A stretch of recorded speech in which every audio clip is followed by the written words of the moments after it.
Yes. This video is late. Do I feel bad? Kinda not gonna lie LMAO. I've been sick. My mum also took my phone because I've been sick and I've been extremely tired. That's basically it. So yes, I'm behind on uploads, but it's the weekend and I'm gonna hop on the writing grind and catch up as soon as I can. Enjoy this video. Bye bye smellies. Osamu wakes up to his legs sprawled across Atsumu's torso, who is being spooned from behind. Somehow Sakusa managed to stay still the whole night whilst Atsumu's legs spread apart like chopsticks. Somehow, almost in Osamu's face. Osamu instinctively kicks his brother in the stomach and Atsumu's eyes immediately widen with a gasp. Samu. Get your smelly feel out of my face. Just move. But his furrowed eyebrows rise when he smiles and slaps him in the face with his foot. The hell? He pushes his foot away. What's wrong with ya? Wrong with me? You're the one who kicked me in the stomach, asshole. Your feet smelled like rotten cheese. No one told you to bloody sleep here, did they? You literally did. La la la, we have a couch for a reason. You're the one who was begging to be cuddled last night. Begging? I wasn't begging. Now get out if my feet are such a massive problem for you. Just move em. Atsumu opens his mouth to spout some more noise, but is stopped by a hand gripping his wrist tightly. Sakusa pops his head up slightly. Both of you shut the fuck up. He plops his head back down on the mattress. So annoying. See now, look what you did. You woke Omi up. I woke him up.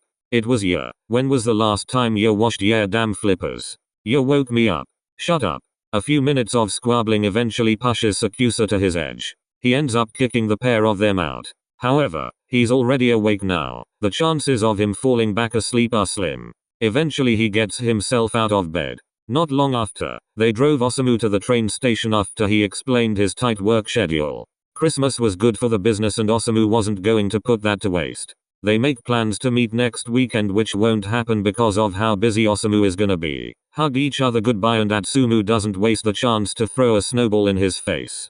Thank God the bastard's gone. But a soft smile is creeping onto his lips. I still see him. Where? He's staring directly at Atsumu. Ha ha Omi. Yeah, so funny. Let's go home. I'm hungry. I can't be bothered to cook. I'll cook. Sakusa scoffs as he takes his hand and they start walking. You're the funny one here. I can try. Don't.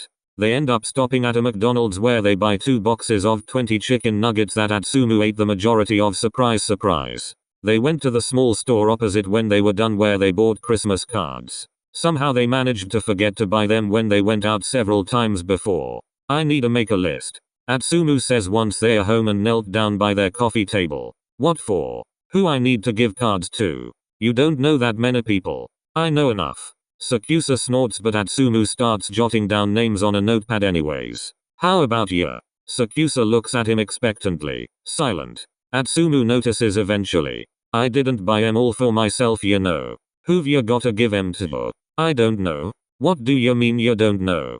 Everyone appreciates a Christmas card.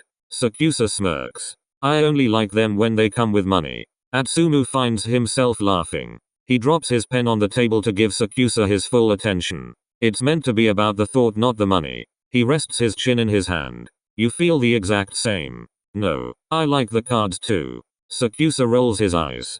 Christmas cards exist to pretend you're thinking about someone at Christmas. Even though you're not. You raise a valid point, Omi. He taps his fingers on Sakusa's knee. I mean, Merry Christmas. From Aunt Clary doesn't exactly scream I miss ya. They're not pointless though. It's to be kind. Like you know anything about being kind. Excuse ya. What? You know you're an ass. Don't even bother lying. Atsumu's smirking when he shuffles closer to Sakusa and he plants both his hands on his knees. Their faces are awfully close. I'm nice to the people I need to. Like who? Like ya, and Samu. That's a joke. You guys know I love ya. That doesn't make you nice. Well, who are ya? The god of nice? 'Cause quite frankly Omi, yeah, the biggest jerk I've ever met. Sakusa cups Atsumu's cheek and thumbs at the grin on his lips. I should hope so. The blonde can't stop himself from stealing a kiss from the fat jerk. Despite seeming like polar opposites from the first meet, they are really cut from the same cloth. Atsumu is an oversharer. Painfully loud, awfully flirtatious and loves to be the center of attention. Sakusa is reserved and quiet.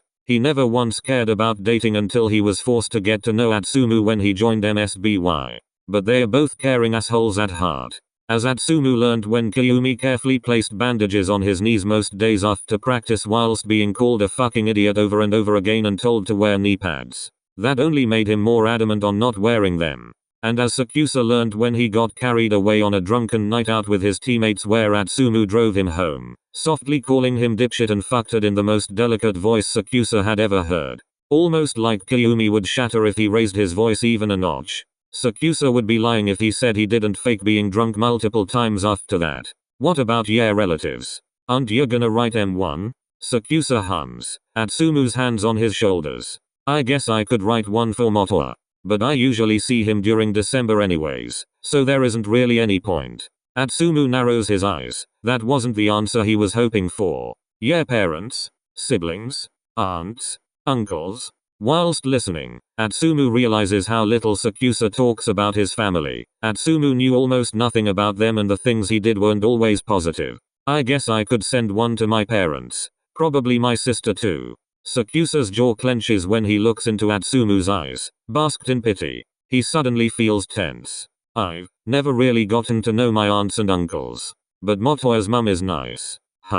His jaw slacks a smidge. His face relaxes into a smile. She used to spoil me with things my parents wouldn't buy me. And she used to stuff me with candy because I was never really allowed it at home. Atsumu enjoys the way he's smiling. Sakusa usually kept quiet about personal things and he's told little about his childhood.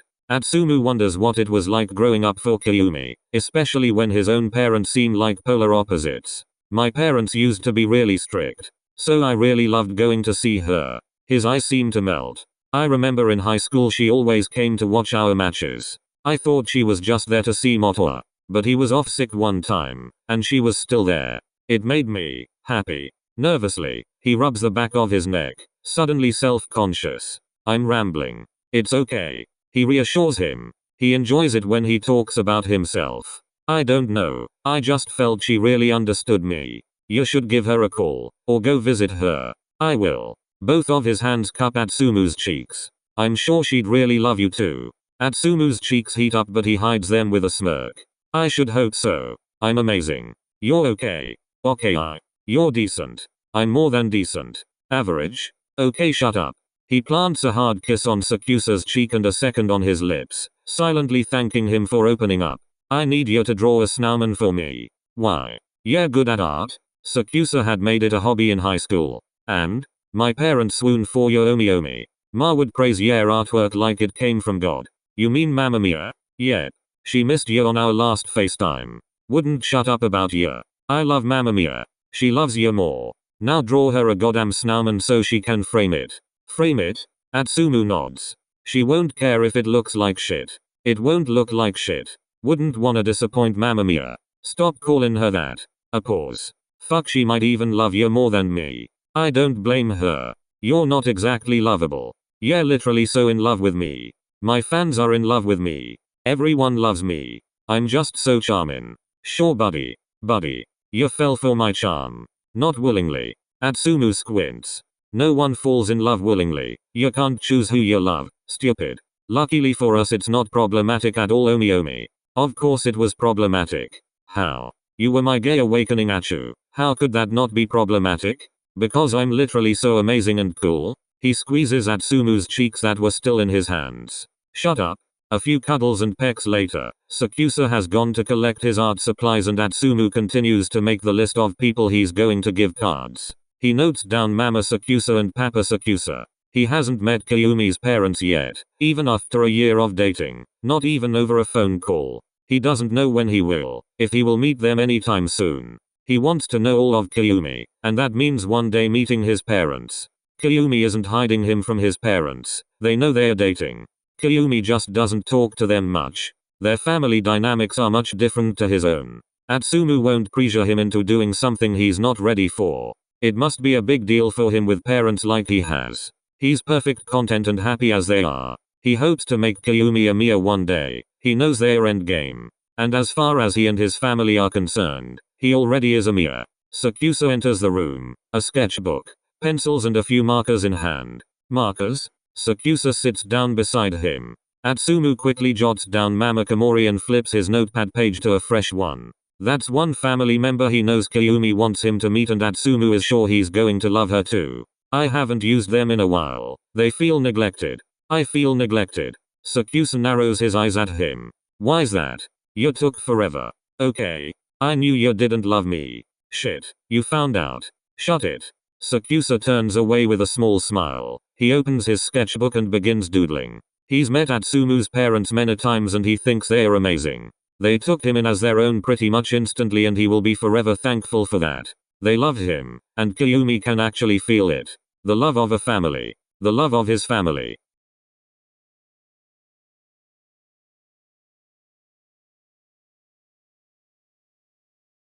Hi everyone.